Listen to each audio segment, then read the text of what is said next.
أمس الدونك وحان أقول نعبه وريقف وحك الشيغان وكا خاضا باي waxaan rabaa inaan kula hadlo وين هذلك الطاباي maya si gooni inaan kula hadlo ayaan doonay وحبس ما دانتو هديات انتي كلها هذا شو يا هذا هذاك سوق هذا شو صوته قفطه وانيga xaaskeyga dadku waxay noo arkaynaa laba qof ma balse hal qof oo kaliya ayaan nahay ee maxaa ka caawiya waa ku jeclahay waana ka helay aniga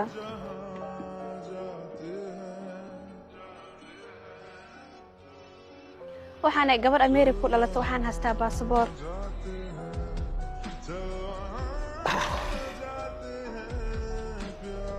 iska daa Ameerika iyo baasaboorka ka hadlaysay adduunka oo dhan على بنجيدو ذا في هوستي ذا مصادقه أنا كمية حتى كما أنا توصل هين أنا قبل خديده باسبورك يختي ذا الشيء هذا أيوة في مقولي نيجي كوما قلنتو أمس الدونك